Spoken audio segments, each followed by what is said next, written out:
Pada video kali ini saya akan membahas tentang artikel yang saya buat yang berjudul Bahasa Indonesia ditetapkan menjadi bahasa resmi oleh UNESCO. Saya sama Anindya, NIM 2023322026, kelas B Pendidikan Bahasa Inggris Universitas Muria Kudus. Indonesia merupakan negara kepulauan dari berbagai macam ras, suku, budaya, bahkan hingga bahasa. Terhitung sejak tahun 2023, terdapat lebih dari 700 bahasa yang digunakan di seluruh daerah Namun meskipun demikian, bahasa Indonesia masih menjadi bahasa nasional yang dipakai untuk berkomunikasi oleh seluruh rakyat Indonesia. Pada tanggal 20 November 2023, UNESCO menetapkan bahasa Indonesia sebagai bahasa resmi ke-10 pada Konferensi Umum UNESCO. Sebelumnya, bahasa Inggris, Prancis, Arab, China, Rusia, dan Spanyol telah ditetapkan sebagai bahasa resmi dalam konferensi umum tersebut. Lalu dilanjutkan bahasa Hindi, Italia, dan juga Portugis.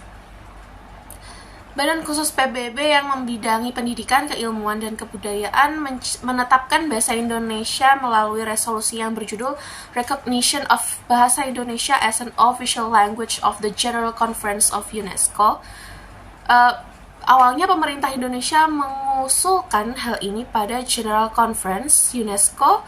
Nah, upaya ini merupakan salah satu implementasi dari amanat pasal 44 ayat 1 Undang-Undang Nomor 24 Tahun 2009 tentang bendera, bahasa, dan lambang negara serta lagu kebangsaan yang tertulis bahwa pemerintah meningkatkan fungsi bahasa Indonesia menjadi bahasa internasional secara bertahap, sistematis, dan berkelanjutan. Usulan ini merupakan upaya de jure bahasa Indonesia mendapat status bahasa resmi pada sebuah lembaga internasional setelah secara de facto pemerintah Indonesia membangun kantong-kantong penutur asing bahasa Indonesia di 52 negara. Kita patut bangga karena bahasa Indonesia secara resmi diakui oleh UNESCO sebagai bahasa internasional dalam konferensi umum. Terus, kenapa bukan bahasa Melayu yang diresmikan pada konferensi tersebut? Alasannya adalah karena bahkan di Malaysia sendiri, penetapan bahasa Melayu sebagai bahasa nasional masih mengalami masalah dikarenakan masih adanya pihak atau kaum yang masih menggunakan bahasa Cina atau Inggris. Masalahnya, penduduk Malaysia terdiri dari suku Melayu, India, Cina yang sering mengalami konflik internal antar pihak, misalnya pihak Melayu yang mengkritik pihak China yang masih menggunakan bahasa Cina dalam pergaulan sehari-hari, demikian pula.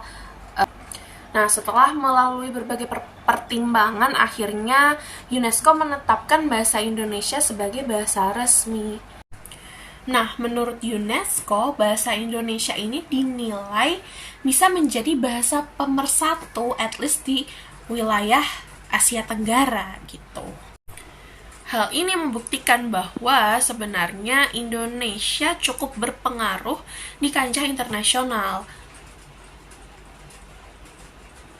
Dan kita patut bangga karena sebenarnya bahasa Indonesia, bahkan Indonesia sudah diakui secara internasional dapat menyatukan, mengembangkan konektivitas antar bangsa, memperkuat kerjasama dengan UNESCO, serta merupakan bentuk komitmen Indonesia dalam pengembangan budaya di kancah internasional. Sekian dari saya, lebih kurangnya minta maaf. Sampai bertemu di video selanjutnya. Bye.